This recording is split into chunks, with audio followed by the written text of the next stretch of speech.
All right, well, first off, thank you very much, sister. And thank you for the beautiful music, ladies. And Courtney, thank you so much for all of your work on all of this. And Meg Cameron, I have not even seen you. I actually snuck in a little late because Ellie had a Brother B presentation tonight. So I got to run over and do that. So I haven't seen Meg, but thank you, Meg, for doing a beautiful job of getting everyone seated where they were supposed to be.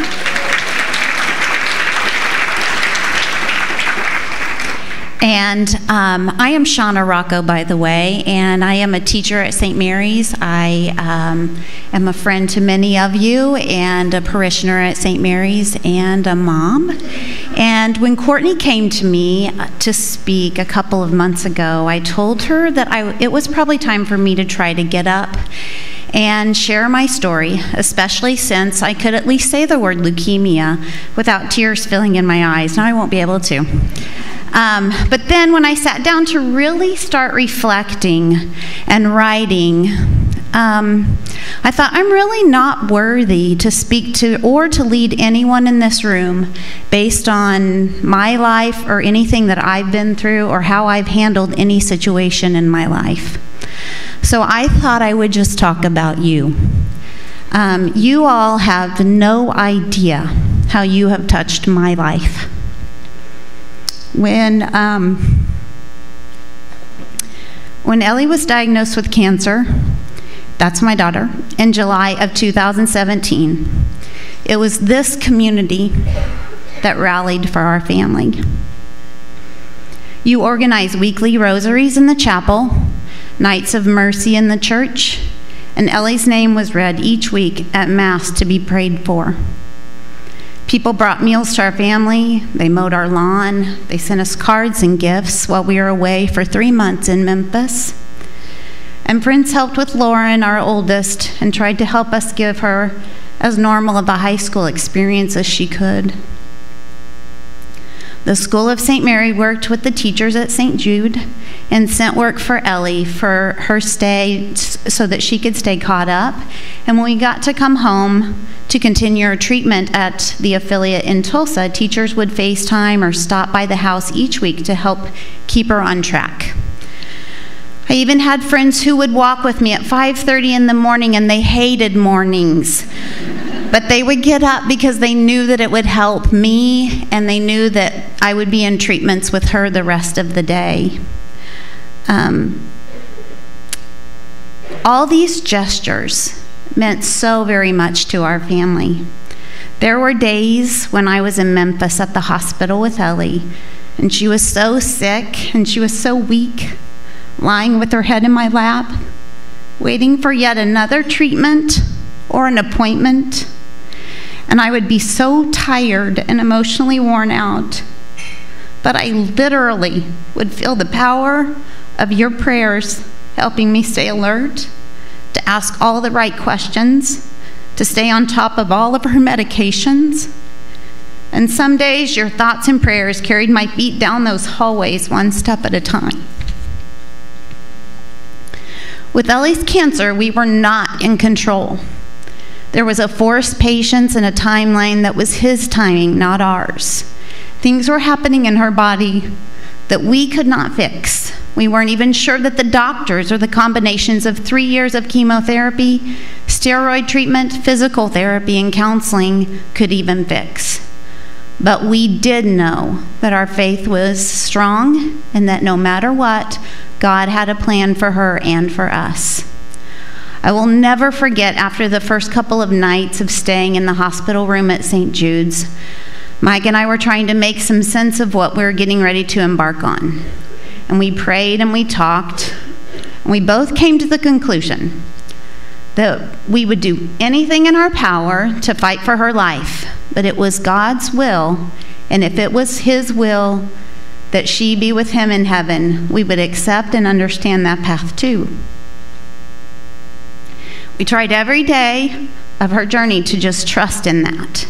And thanks be to God, she is a healthy 18-year-old getting ready to go off to college next year to become a child life specialist that helps children.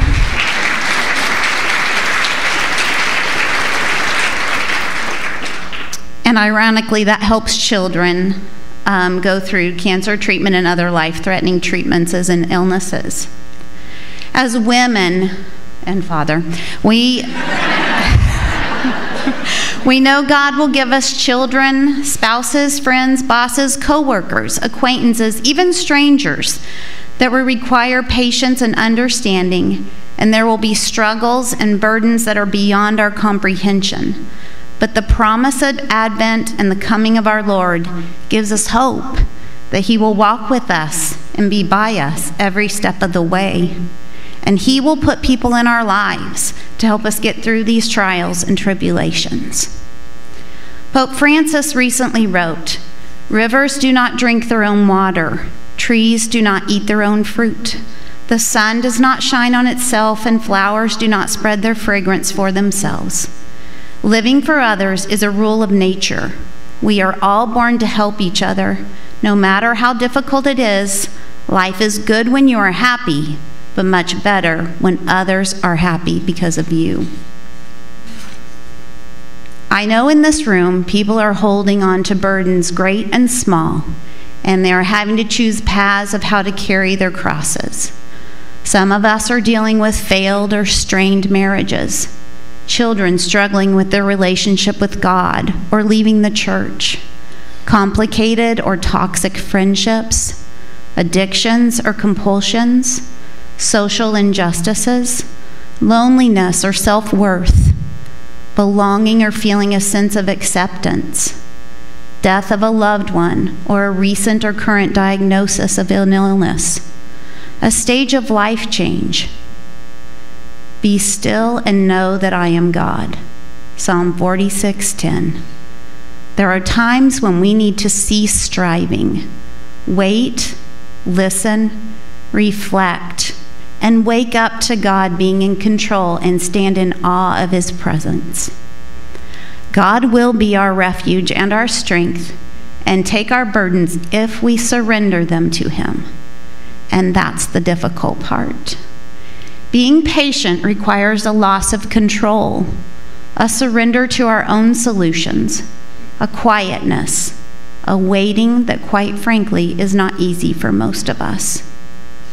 All of these things are difficult for me personally, and some things I am trying and experimenting with, if you will, are journaling. I'm trying to write my feelings, good or bad, to put them in a place other than my worry file. Using a book or an app that gives podcasts or prayers or meditations to help refocus or meditate on what I need to work on or let go of. Unplug. It's amazing what a time sucker and a negative presence our phones and our computers are. I'm trying to be more present and enjoy more of the little things. I'm a planner and I'm a problem solver at heart, but I am trying to give some of that up to just enjoy the different ideas and ways that others communicate or do things. Cancer was a big moment that our family went through that showed us the kindness and the goodness of this community and so many others. But we don't have to go through a life-threatening disease to be grateful for the goodness that people do for us on a daily basis. The journey from this first moment that Mary and Joseph said yes to their proclamation, I can imagine they were full of doubt, and their journey was messy and bumpy, exhausting and challenging, much like our journeys in our lives, our children's lives, our spouses' lives, our families, our friends, our society. But then Jesus came, and there was joy, peace, stillness, and hope. The journey. Mary and Joseph did it. The wise men did it. The animals did it. We can do it too, with His unfailing help, guidance, and love, and the support of our friends and family and this church community. If there is something on your heart or a challenge that you are going through, I encourage you to reach out to someone around you.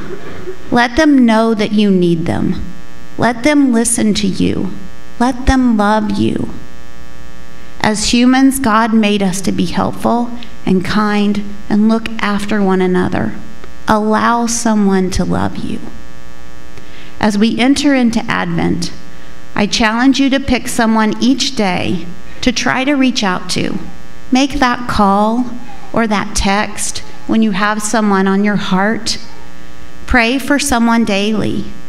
A group of my close friends set a timer on their phones when Ellie was sick each day, and when that alarm went off, at 7 o'clock, they prayed a quick prayer for Ellie and our family. It's an easy thing to do. Write a note to someone you've lost touch with or from a distance admire or think highly of. Help with a friend or a neighbor's kids. Take the kids for a couple of hours so the parents can take in some Christmas shopping or wrapping while their kids are away.